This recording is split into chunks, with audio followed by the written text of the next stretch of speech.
Kemajuan teknologi, pemuda zaman now, katanya.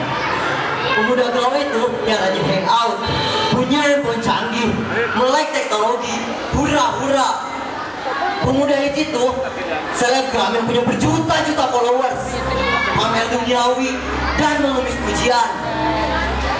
Pemuda itu harus mengikuti perkembangan zaman, jangan kudet, biarkan seperti air yang mengalir. Katanya, faktanya, melek teknologi, jaringan internet sudah menjadi 4G, tapi sholat juga ikut-ikutan 4G. Mania game dan mania keyboard di mana-mana, tapi sedikit yang banyak ibadah. Walaupun handphone bukan foto ibu mereka yang menjaga dan melindungi dari lahir hingga nanti, tapi malah foto idola-idola mereka yang mengajak kepada kebatilan dan kemusyrikan. Para beraneka ragam di budaya terselubung dalam kemasan kemajuan teknologi. Berjalan dalam pikiran remaja saat ini, mereka merasa keren ketika mengikutinya. Sebaliknya, mereka merasa kuno ketika meninggalkannya. Mirisnya lagi, ketika mereka ditanya, "Kau tahu kebanyakan ilmuwan atau penemu itu orang muslim? Kau tahu kisah tentang khulafaur rasyidin? Kau tahu kisah para sahabat Rasul? Atau yang lebih umum lagi, kau tahu kisah perjalanan Rasulullah dalam memperjuangkan agama Islam?"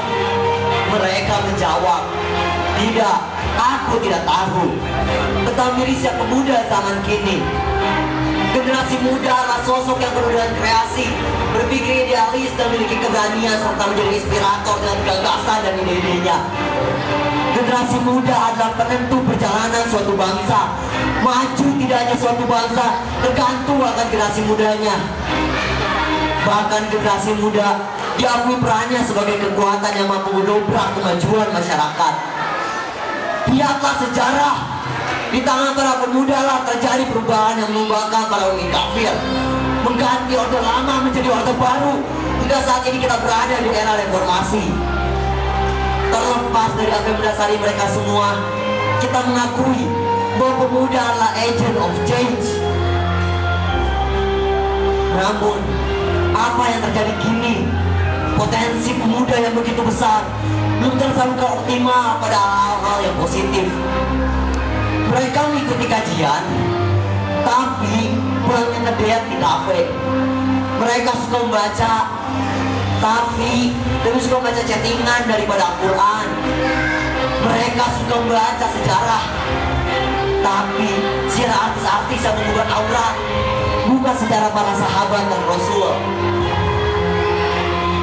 Kerusakan remaja saat ini tidak terlepas dari gencarnya arus kebebasan duniawi yang masuk ke negeri ini, yang telah nyata memberikan dampak buruk pada kehidupan. Para penguasa turut menyumbangkan pengaruhnya dalam kerusakan remaja saat ini melalui berbagai media, baik cetak maupun elektronik, dengan menayangkan tayangan-tayangan yang membuat syahwat serta kekerasan.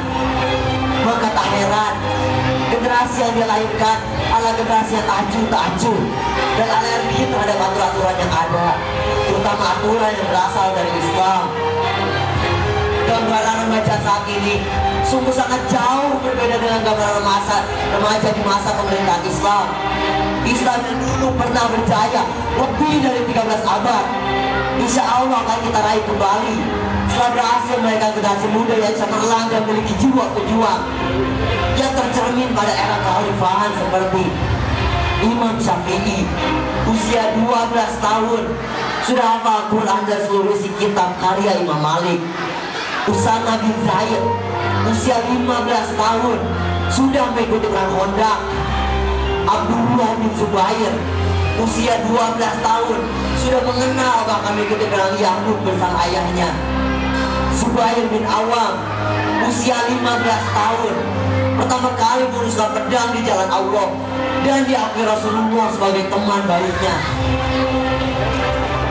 Zaid bin Thabit, usia 13 tahun menjadi penulis wahyu dan mengambil surat malam mampu menguasai bahasa Suryani sehingga menjadi penerjemah bagi Rasulullah.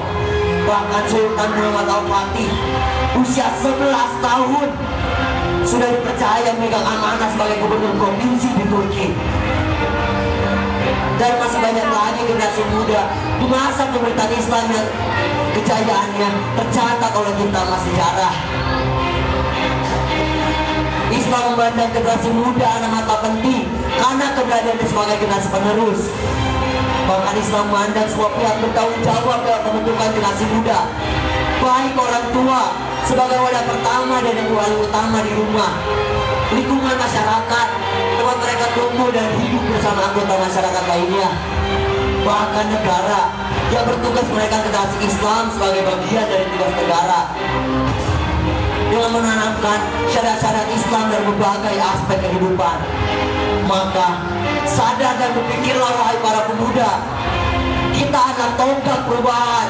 Kita ubah dunia dengan tangan dan pikiran kita. Hidup pemuda peradaban, kitalah agen perubahan.